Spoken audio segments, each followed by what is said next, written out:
Hi, I'm Alison and I teach saxophone and clarinet with Your Space Music Lessons online. So today I'm going to talk to you about my top 10 tips that's going to instantly improve your saxophone playing. So firstly, get yourself the best mouthpiece and ligature that you can afford. If your saxophone is a lower cost instrument, then get a professional quality mouthpiece and you will drastically improve your tone. If possible, get one classical and one jazz mouthpiece for different types of playing.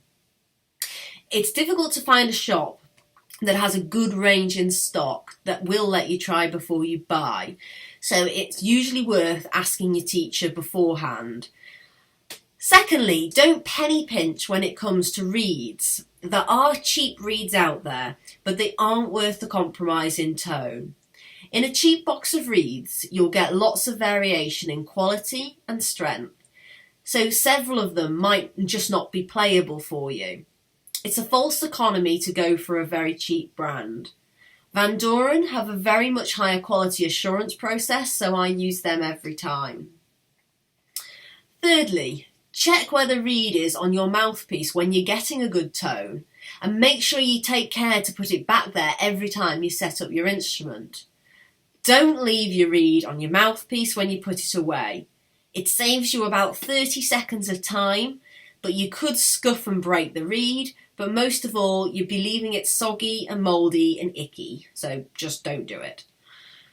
Fourth, focus on your mouth position. When you're realising you're getting a good tone, actually think about what you're doing to achieve it. To avoid overloading your brain, spend some time just playing long notes and listening to your tone.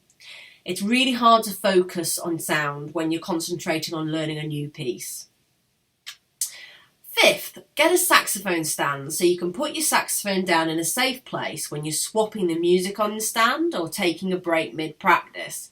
It also looks better at concerts. Do not leave it out all the time though. It is an instrument, not an ornament, and it's safer in its case. Sixth, improve your economy of movement over the instrument. So don't press harder on the keys than you need, or don't lift your fingers dramatically when you play.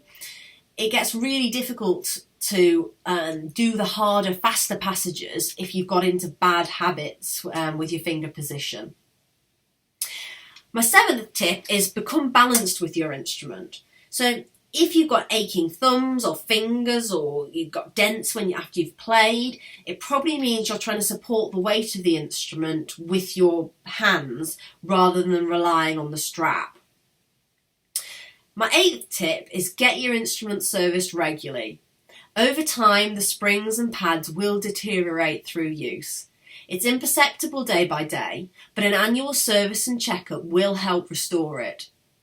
If you've bought a second-hand or antique instrument, then definitely get it checked over. It's frustrating to be practicing and actually you're playing on an instrument that isn't working properly, so get it checked. My ninth tip is to partner up. You're going to come on massively by playing with other people. You'll meet people with similar interests who'll support you in your development and perhaps give you a bit of healthy competition to bring you on. You'll instantly be incentivised to practice more, so you don't let the side down. And Your Space offer performance weeks regularly throughout the year, so there's always a chance to play for other people and to play in a group with people who are around the same age and level as you. My final tip is to have a target. Obvious ones are prepare for an exam or for a concert. You'll need to play something in front of people correctly that you've practiced and worked on to get up to a good standard. It pushes yourself to be the best you can be, and it's great for motivating yourself when things become a bit tricky. So those are my top 10 tips that are going to dramatically improve your playing. Thank you.